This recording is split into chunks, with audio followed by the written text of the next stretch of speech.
하나님 말씀 읽겠습니다. 요엘서 2장 1절부터 6절까지 보고 11절도 이어서 보겠습니다. 요엘서 2장 1절부터 6절까지. 시온에서 나팔을 불며 나의 거룩한 산에서 경보의 소리를 질러 이 땅 주민들로 다 떨게 할지니 여호와의 날이 이르게 되니라. 이제 임박하였으니 곧 어둡고 캄캄한 날이요 짙은 구름이 덮인 날이라. 새벽빛이 산꼭대기에 덮인 것과 같으니 이는 많고 강한 백성이 이르렀습니다. 이와 같은 것이 옛날에도 없었고 이후에도 대대에 없으리로다. 불이 그들의 앞을 사르며 불꽃이 그들의 뒤를 태우니 그들의 예전의 땅은 에덴 동산 같았으나 그들의 나중의 땅은 황폐한 들 같으니 그것을 피한 자가 없도다.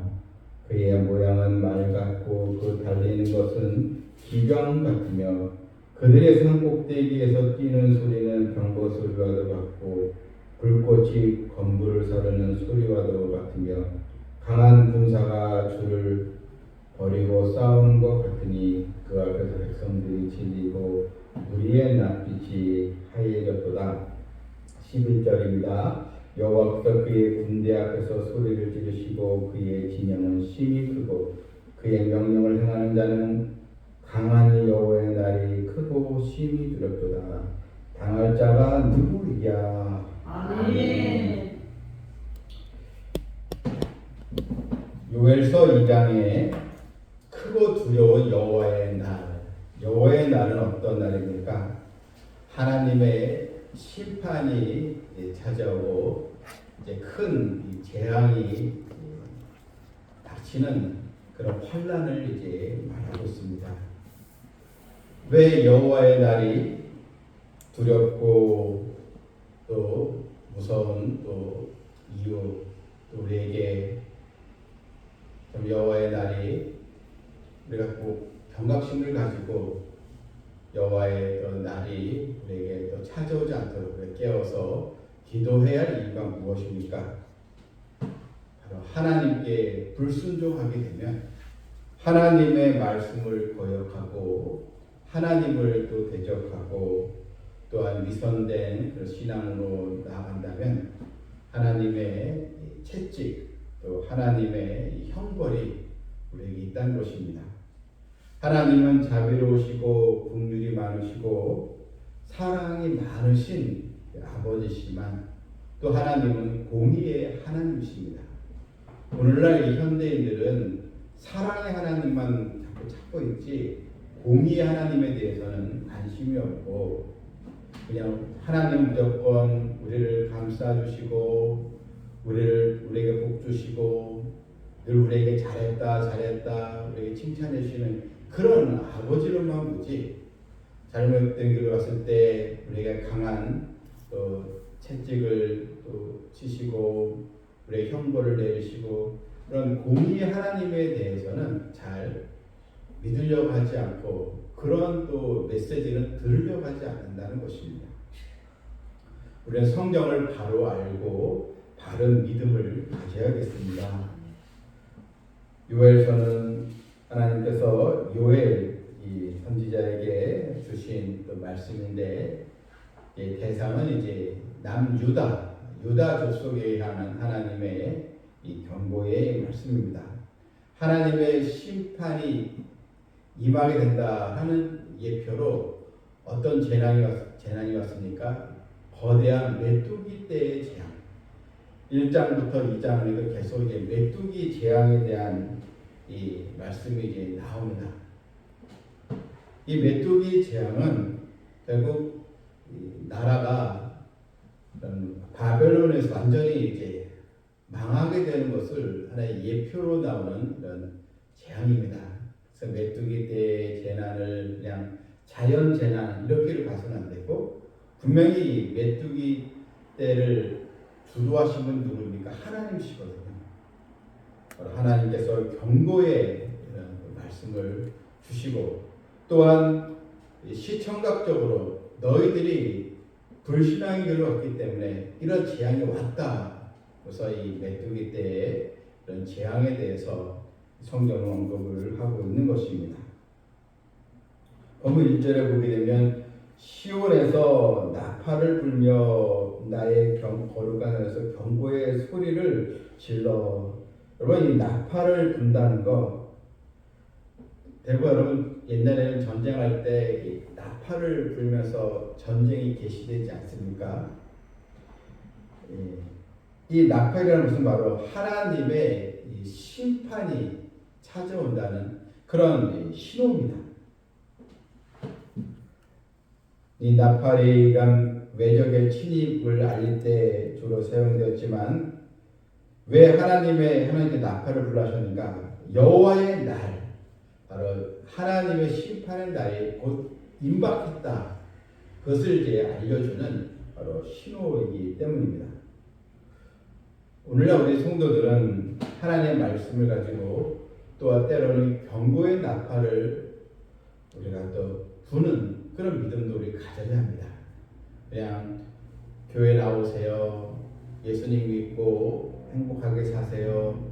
이것도 우리가 전도로서 해야 되겠지만 또 한편 우리 성도들은 하나님의 심판의 메시지, 하나님께 순종하지 아니하고 예수님을 영접하지 않고 하나님 말씀을 거부하면 심판이 있습니다. 이것이 또 우리의 경고의 나팔로 우리가 또 전파되어야 하는 것입니다. 본문 2절에 보니까요, 곧 어둡고 캄캄한 날이요 짙은 구름이 덮인 이 날이라. 이 메뚜기의 습격이 얼마나 거센지 햇빛이 비치지 않을 정도로 거대한 이 메뚜기 떼가 지나가니까 캄캄해졌다는 것입니다.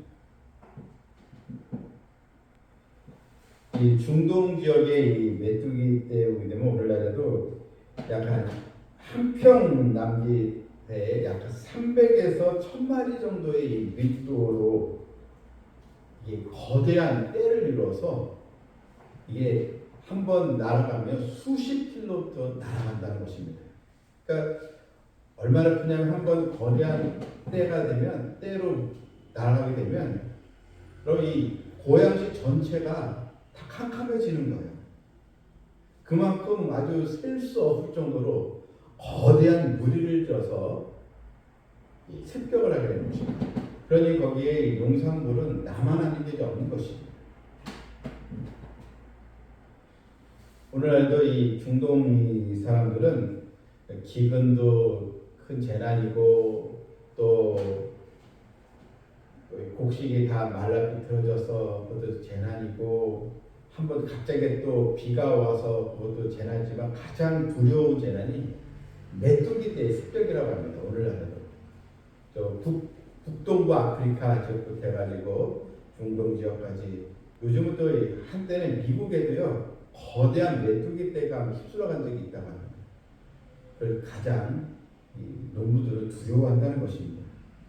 메뚜기 떼들은 풀과 채소, 나무는 물론 모든 것 다 먹어 치운다는 것입니다.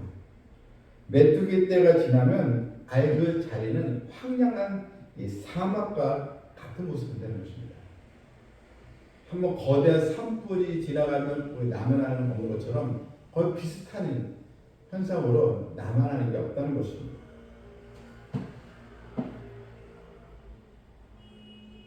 이 절 중반에 보니까 얘는 많고 또 강한 백성이 이르렀습니다. 이와 같은 것이 옛날에도 없었고 이후에도 대대에 없으리로다. 여러분, 이게 사실 메뚜기 때는 누굴 얘기하는 겁니까? 바벨론의 거대한 군대. 거대한 군대의 말발굽 소리가 들리면서 이런 휩쓸어가면 여러분 그 마을은 통째로 다 날아가게 되지 않겠습니까? 이런 그 하나님의 심판, 그것을 너희가 빨리 깨닫고 회개하고 돌아오라는 것입니다. 여러분 3절에 보니까요, 불이 그들의 앞을 사르며 불꽃이 그들의 뒤를 또 태우니, 이 메뚜기 떼가 지나간 자리가 마치 불이 휩쓸고 지나간 것 같은 그런 모습이라는 것입니다. 또한 그 3절을 보면요. 그들의 예전의 땅은 에덴 동산 같았으나 그들의 나중의 땅은 황폐한 들 같으니 그것을 피한 자가 없도다. 자, 여러분 얼마나 이게 무서운 것입니까? 한번 하나님의 심판이 내려지면 에덴 동산처럼 아주 그냥 화려하고 좋은 그런 환경도 아무것도 남지 않는다는 것입니다. 여러분 이게 우리의 삶에 적용이 된다면 우리가 하나님께 불순종하고 믿음으로 살아가지 않고 여러 탐욕과 또 죄악의 거기에 습관에 빠져 회개하지 않는다면 여러분 우리가 예전에 아무리 좋고 화려하고 잘 살았다 할지라도 그 순간 하나님의 이런 강한 심판이 임하면요 그 인생은 황량한 인생으로 바뀌고 이제 마는 것입니다. 이 6절도 보니까요 그 앞에서 백성들이 질리고 무리의 낯빛이 하얘졌도다. 아주 그냥 두려움에 아니 하얘졌다는 것입니다. 낯빛이 하얘졌도다. 우리는 이 하나님의 또 심판 이걸 우리가 경고의 말씀으로 우리가 받아들여야 좀 있습니다. 요엘서에 있던 이 말씀 그냥 유다 족속에만 주는 말씀이 아니죠. 이때 유다 족속이 불순종해서 하나님 형벌했던 것처럼 오늘날 우리가 하나님의 또 자녀로서 바른 믿음으로 살아가야지 우리도 세속에 물들고 깨닫지 못하면 이러한 또 형벌에서 피할 수가 이제 없는 것입니다. 11절 보니까 여호와께서 그의 군대 앞에서 소리를 지르시고 그의 진영은 심히 크고 그의 명령을 행하는 자는 강하니 여호와의 날이 크고 심히 두렵도다. 당할 자가 누구냐?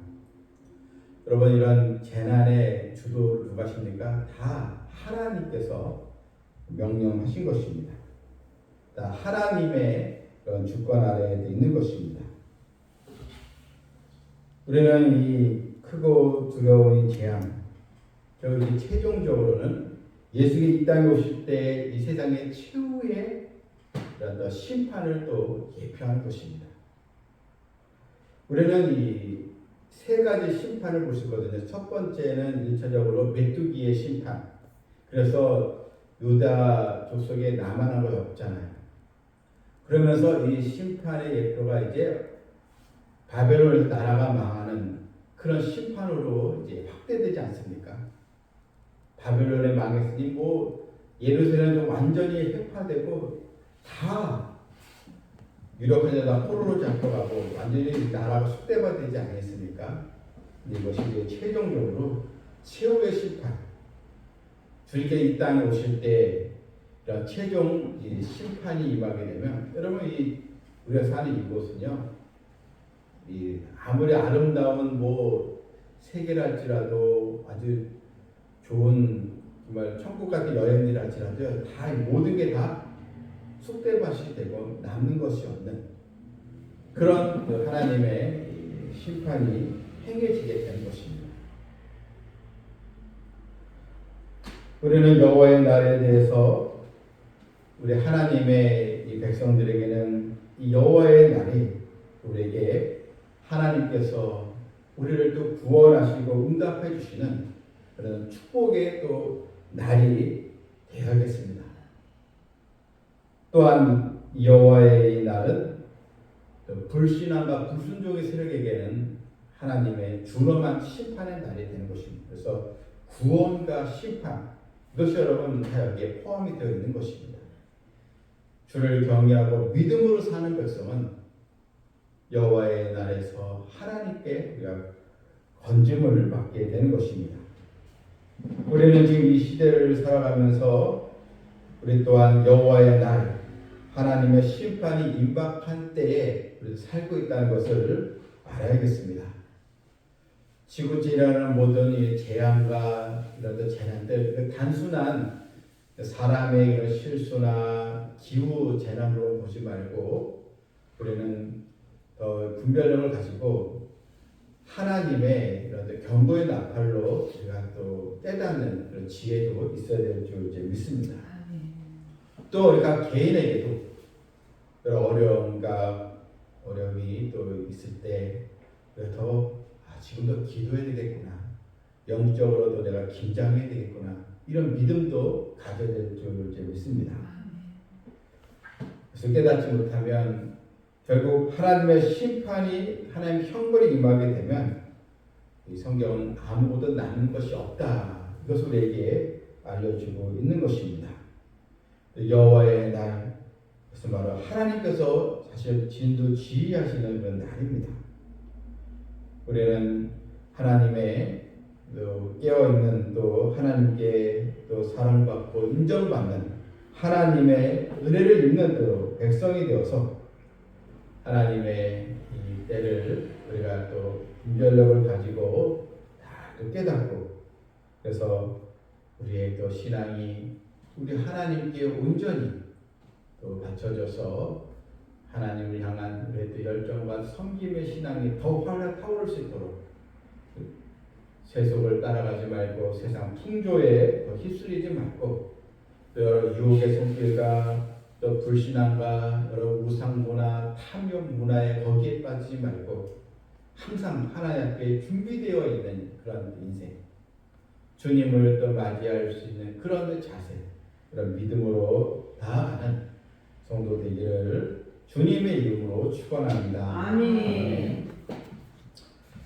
하나님의 크고 두려운 이 또 심판의 날이 분명히 있다는 것을 알았습니다. 인생이 어리석고 깨닫지 못하면 하나님의 심판이 다가오는데도 그것을 알지 못하고 여전히 죄악에 묻어서 살다가 결국 하나님의 형벌을 받고 큰 낭패를 보고 말 것인데, 하나님의 심판은 너무나도 두려운 또 심판인 줄 저희들 알았습니다. 아무도 남는 것이 없는 그런 또 심판인데, 우리도 사랑하는 우리 성도들과 우리 자녀들은 하나님의 은혜를 입은 성도들이 되어서 우리에게는 이것이 두려운 날이 아니요 하나님의 이 구원의 날로, 하나님 나를 건지시고 나를 지켜주시는 축복의 날로 우리가 또 소망하면서 늘 준비된 인생, 늘 깨어있는 그 믿음으로 또 나가게 하여 주시옵소서. 예수님의 이름으로 기도하옵나이다. 아멘.